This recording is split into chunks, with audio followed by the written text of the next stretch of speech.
The story opens with a family of three, a father, mother, and their daughter traveling by car to their new home in a different city. The daughter Chihiro is visibly upset about the move and clutches a bouquet with a card that reads "Farewell to Chihiro," a painful reminder of what she's leaving behind.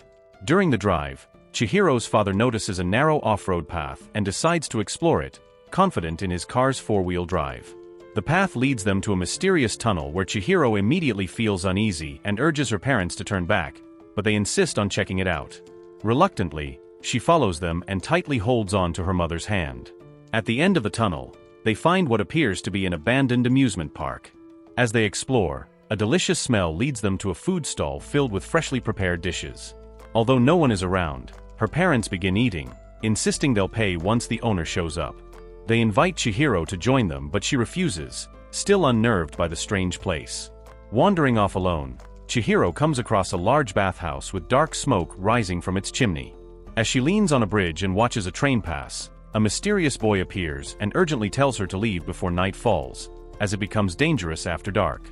Panicked, Chihiro rushes back to her parents only to find two pigs where they once sat. Terrified, she runs and calls out for them as dark shadowy creatures begin to take form around her and arrives at a river where there had once been a grassy field. Overwhelmed and in disbelief, she curls up into a ball and repeatedly whispers this is just a dream. Then she notices her body fading and becoming transparent. Frightened, she sits frozen until the boy returns. He gives her a small tablet and urges her to eat it, warning that if she doesn't, she'll disappear. Though hesitant, Chihiro takes the tablet and regains her solid form. The boy then leads her away from the spirits that are now taking form around them. To hide her, the boy casts a spell that renders Chihiro invisible to them, but warns that she must hold her breath while crossing the bridge or the spell will break.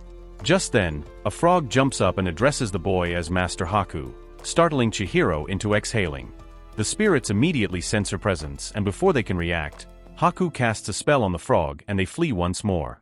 Haku tells Chihiro to seek out a spirit named Kamaji and ask for work, explaining that without a job, Yubaba, the sorceress who rules this world, will turn her into an animal. Touching her forehead, he guides her to Kamaji and reveals his name is Haku. When Chihiro asks how he knows her, he cryptically replies he's known her since she was little. Following his directions, Chihiro makes her way to a steep, unstable staircase leading down to Kamaji's boiler room. Nervously, she starts descending but slips and tumbles down until she crashes into a wall. She finds herself in a boiler room where tiny soot creatures are carrying coal into a furnace while Kamaji, a six-armed spirit, is busy grinding herbs nearby. When Chihiro asks for a job, he dismisses her, but she opts to stay. Soon after, one of the soot creatures collapses under the weight of coal, so Chihiro helps by throwing it into the fire, prompting the other creatures to pretend they're crushed too, disrupting Kamaji's work. Just then, a woman named Lin enters and recognizes Chihiro as a human, but Kamaji claims she is his granddaughter and asks Lin to take her to Yubaba, bribing her with food. As Lin escorts Chihiro through the bustling bathhouse where spirits are relaxing, they reach an elevator that takes Chihiro straight to Yubaba's quarters. Upon arrival, a talking knob scolds her for not knocking before letting her in. She's pulled into a lavish room where Yubaba, a stern elderly woman with a giant head, greets her. When Chihiro asks for a job, Yubaba seals her mouth shut with magic and threatens to turn her into a piglet like her parents or a lump of coal. Eventually, Yubaba demands to know who helped her get here, but Chihiro's first response is still "please give me a job," which annoys the sorceress. Just then, a giant baby crashes into the room, breaking things and distracting Yubaba. Yubaba disappears into the room to handle the disturbance, and when she returns, Chihiro's persistence finally pays off and the sorceress hands her a contract to sign, absorbing part of her name and renaming her Sen. Just then, Haku arrives and Yubaba orders him to take Sen to begin her new job. In the elevator, Chihiro, now known as Sen, tries to speak to Haku, but he coldly pretends not to know her and insists that she refer to him as Master Haku. When placed under Lin's care, a curious Sen asks her senior on what she knows about Haku, and Lin warns that he's Yubaba's henchman and should be steered clear of. When daytime arrives and with the workers still asleep, Yubaba wraps herself in a cloak and transforms into a crow before flying away. Seizing the opportunity, Haku approaches Sen and tells her to meet him at the bridge. When she arrives, she crosses paths with a mysterious, silent, shadowy spirit who vanishes. After a short while, Haku returns and guides her to her parents, now fully transformed into pigs with no memory of being human.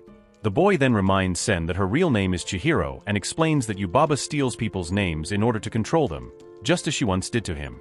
He also confesses that he can't remember his original name anymore. When he offers her food, Chihiro begins to cry as she eats, overwhelmed by the reality of her situation. Later on her way to work, she sees a dragon flying in the sky, unaware it's actually Haku in his other form. At work, Chihiro struggles with the tasks assigned to her and once again spots the same shadowy spirit called No-Face standing silently in the rain. Feeling sorry for him, she leaves the door open to allow him in before leaving. Soon Lin and Chihiro are assigned to clean the largest tub meant for the filthiest spirits. When Chihiro goes to request a token to fill the tub with herbal water, the receptionist refuses and tells her to scrub by hand. When the receptionist gets distracted by a phone call, No-Face silently offers her the token she needs and Chihiro gratefully thanks him. Later, in an attempt to help further, the spirit brings her a pile of tokens. But when she gently declines and says she doesn't need them, he becomes dejected, drops the tokens and quietly walks away. Suddenly, a foul, sludge-covered spirit arrives, reeking so terribly that the bathhouse staff flee in disgust.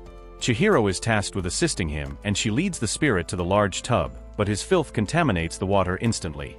As she struggles to clean him, she ends up falling into the tub.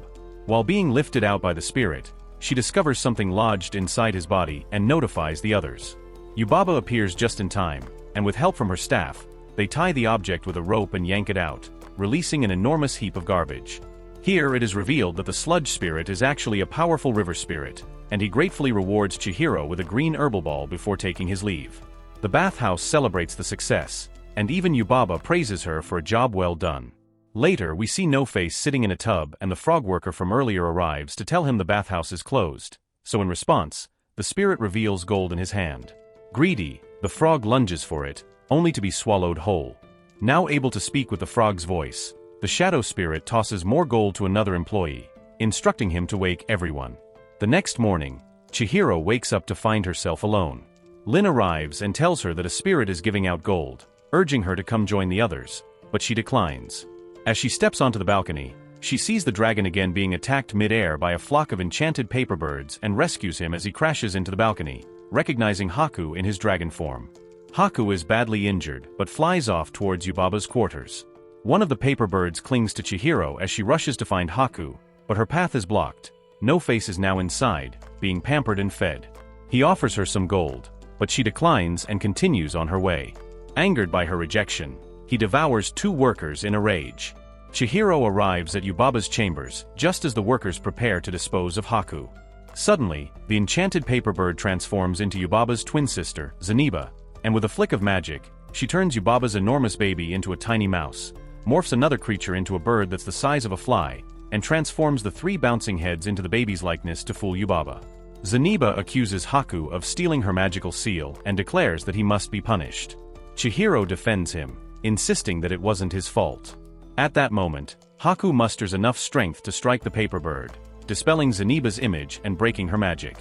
In the chaos, he and Chihiro fall through a ventilation shaft that leads them straight to Kamaji's boiler room with a mouse and small bird following close behind. Kamaji explains that Haku is under a curse and to help, Chihiro gives him half of the herbal ball gifted to her by the river spirit.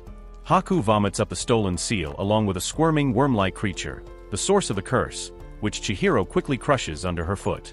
With the curse lifted, Haku reverts to his human form. Kamaji tells Chihiro that Haku was once a passionate student of magic who became Yubaba's apprentice. Determined to make things right, Chihiro decides to visit Zeniba in person to return the seal and apologize on Haku's behalf, so Kamaji gives her 4 train tickets to reach Zeniba's home. Before she can leave, Chihiro is called upon to deal with a rampaging No-Face, who is still consuming everything in sight, so she gives him the remaining half of the herbal ball meant for her parents, causing the overwhelmed spirit to throw up everything he has swallowed, including the workers he had previously trapped, before chasing after Chihiro. With Lin's guidance, Chihiro eventually arrives at the train station and is accompanied by a now calmer No-Face. And she allows him to come along on the journey to Zeniba's cottage. Meanwhile, Yubaba realizes her baby is missing when the enchanted heads return to their original forms, and she orders a now fully recovered Haku to bring her child back. Haku agrees, but only if Yubaba promises to return Chihiro and her parents to the human world. At Zeniba's, Chihiro returns the seal and sincerely apologizes on Haku's behalf. She asks if she can go back to her world and Zeniba replies that the journey home is something Chihiro must complete on her own. Just then, there's a knock at the door. Haku has arrived in his dragon form. When it's time to go, No-Face decides to stay with Zeniba, while the mouse and bird accompany Haku and Chihiro back home. As they fly, Chihiro recalls a time when she fell into a river as a child and being rescued. That river's name was Kohaku. She realizes that Haku is that same river spirit, and his true name is Kohaku River. Upon hearing this, Haku transforms back into his human form, now free from Yubaba's spell, and he thanks Chihiro for helping him remember who he truly is.